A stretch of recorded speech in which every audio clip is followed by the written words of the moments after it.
Hi friends, welcome back to life moments. ನನ್ನ ಇವತ್ತಿನ ವಿಡಿಯೋದಲ್ಲಿ ಸೋಯಾ ವೆಜಿಟೇಬಲ್ ಫ್ರೈಡ್ ರೈಸ್ ಯಾವ ರೀತಿ ಮಾಡೋದಂತ ತಿಳಿಸ್ಕೊಡ್ತೀನಿ, ಬನ್ನಿ.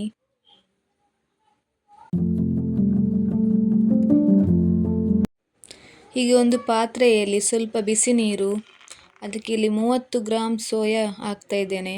ಸ್ವಲ್ಪ ಉಪ್ಪು ಹಾಕಿ ಒಂದು ಅರ್ಧ ಗಂಟೆ ಹಾಗೇ ಬಿಡಬೇಕು. ನಂತರ ಇಲ್ಲಿ ಒಂದು ಬಾಣಲೆ ತಗೊಂಡು ಅದಕ್ಕೆ ಸ್ವಲ್ಪ ಎಣ್ಣೆ, ಒಂದು 2-3 ಚಮಚ ಎಣ್ಣೆ ಹಾಕಿ, ಎಣ್ಣೆ ಕಾದ್ಮೇಲೆ ಸ್ವಲ್ಪ ಬೆಳ್ಳುಳ್ಳಿ, ಸ್ವಲ್ಪ ಶುಂಠಿ,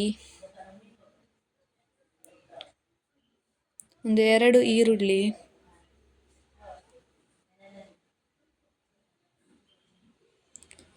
ಸ್ವಲ್ಪ ಕಾಯಿ ಮೆಣಸು, ಒಂದು 2 ಕಾಯಿ ಮೆಣಸು ಹಾಕಿ ಚೆನ್ನಾಗಿ ಫ್ರೈ ಮಾಡ್ಕೋಬೇಕು. ಇದೊಂದು ಈಸಿಯಾದ ಸಿಂಪಲ್ ಆದ ಒಂದು ರೆಸಿಪಿ. ಬ್ರೇಕ್ಫಾಸ್ಟಿಗೆ ತುಂಬ ಒಳ್ಳೆಯದು, ಹೆಲ್ದಿ ಕೂಡ. ಈರುಳ್ಳಿದ್ದು ಕಲರ್ ಚೇಂಜ್ ಆಗೋವರೆಗೆ ಹುರಿಬೇಕು. ನೋಡಿ, ಕಲರ್ ಚೇಂಜ್ ಆಗ್ತಾ ಬಂತು. ಈಗ ಇದಕ್ಕೆ ಕಟ್ ಮಾಡ್ಕೊಂಡಿರೋ ಒಂದು ಟೊಮೆಟೊ, ನಂತರ ಒಂದು ಕ್ಯಾರೆಟ್, ಸ್ವಲ್ಪ ಬೀನ್ಸ್ ಹಾಕಿ ಚೆನ್ನಾಗಿ ಮಿಕ್ಸ್ ಮಾಡಬೇಕು.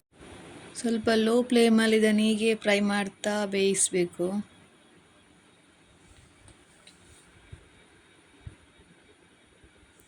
ಒಂದು 10 ಮಿನಿಟ್ಸ್ ಇದನ್ನು ಹೀಗೆ ಲೋ ಫ್ಲೇಮಲ್ಲಿ ಬೇಯಿಸಿ, ಸ್ವಲ್ಪ ರುಚಿಗೆ ತಕ್ಕಷ್ಟು ಉಪ್ಪನ್ನು ಹಾಕಿ ಚೆನ್ನಾಗಿ ಮಿಕ್ಸ್ ಮಾಡಿ, ನಂತರ ಇದು ಬೆಂದ ನಂತರ ನಾವಲ್ಲಿ ಸೋಯಾವನ್ನು 1/2 ಅವರ್ ಇಟ್ಟಿದ್ದೇವಲ್ಲ, ಅದರಿಂದ ನೀರೆಲ್ಲ ಸರಿಯಾಗಿ ಹಿಂಡಿ ತೆಗಿಬೇಕು.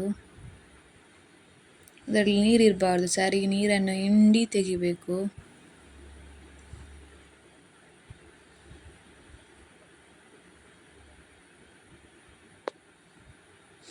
ನಂತರ ಇಲ್ಲಿ ಎಷ್ಟು ಬೇಕಷ್ಟು ಸೋಯಾ ಹಾಕಿ ಚೆನ್ನಾಗಿ ಅದನ್ನು ಕೂಡ ಅದರೊಟ್ಟಿಗೆ ಫ್ರೈ ಮಾಡಿ,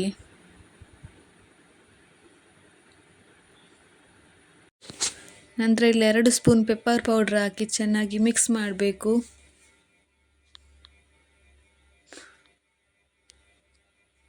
ಹೀಗೆ ಲೋ ಫ್ಲೇಮಲ್ಲಿಟ್ಟು ಫ್ರೈ ಮಾಡ್ತಾ ಇರಬೇಕು.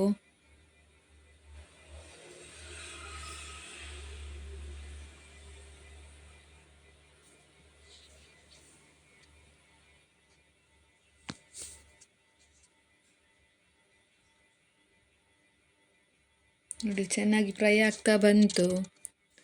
ಈಗ ಇದಕ್ಕೆ ನಾನು ಸ್ವಲ್ಪ ಕಟ್ ಮಾಡ್ಕೊಂಡಿಟ್ಟಿರುವಂಥ ಕೊತ್ತಂಬರಿ ಸೊಪ್ಪನ್ನು ಹಾಕ್ತಿದ್ದೇನೆ.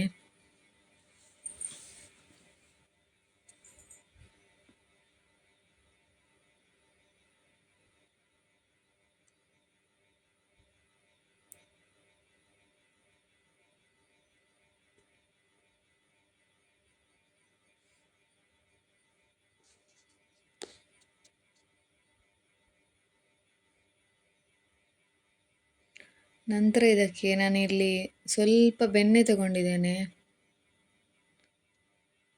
ಈ ಬೆಣ್ಣೆನ ಇದಕ್ಕೆ ಹಾಕ್ತಿದ್ದೇನೆ. ಫ್ಲೇವರ್ ಕೂಡ ತುಂಬ ಚೆನ್ನಾಗಿ ಬರ್ತದೆ, ಟೇಸ್ಟಿಯಾಗಿ ಕೂಡ ಇರ್ತದೆ. ಈ ರೀತಿ ಚೆನ್ನಾಗಿ ಇದನ್ನು ಫ್ರೈ ಮಾಡಿ. ಈಗ ಸಾಕು, ಇದು ಬೆಂದ ನಂತರ ಇದಕ್ಕೆ ನಾನಲ್ಲಿ 2 ಕಪ್ ರೈಸ್ ತಗೊಂಡಿದ್ದೇನೆ. ಅನ್ನವನ್ನು ಬೇಯಿಸಿಟ್ಟಿದ್ದೇವೆ ಉಪ್ಪು ಹಾಕಿ. ಇದಕ್ಕೆ ಹಾಕಿ ಚೆನ್ನಾಗಿ ಒಂದು 3 ಮಿನಿಟ್ ಫ್ರೈ ಮಾಡ್ತಾ ಇರಬೇಕು. ಇದು ಟೇಸ್ಟ್ ಕೂಡ ಸೂಪರಾಗಿ ಬರ್ತದೆ, ಹೆಲ್ದಿ ಕೂಡ. ನೋಡಿ, ಟ್ರೈ ಮಾಡಿ. ಯಾರಿಗೆಲ್ಲ ನನ್ನ ರೆಸಿಪಿ ಇಷ್ಟ ಆಯಿತು ಲೈಕ್ ಮಾಡಿ, ಶೇರ್ ಮಾಡಿ, ಸಬ್ಸ್ಕ್ರೈಬ್ ಮಾಡಿ. ಈ ರೀತಿ ಒಂದು 2 ನಿಮಿಷ ಫ್ರೈ ಮಾಡಿದ ಮೇಲೆ ಸಾಕು. ನಂತರ ಇದನ್ನು ಸರ್ವ್ ಮಾಡಿ. ಸಬ್ಸ್ಕ್ರೈಬ್ ಮಾಡಲು ಮರಿಬೇಡಿ. Thank you.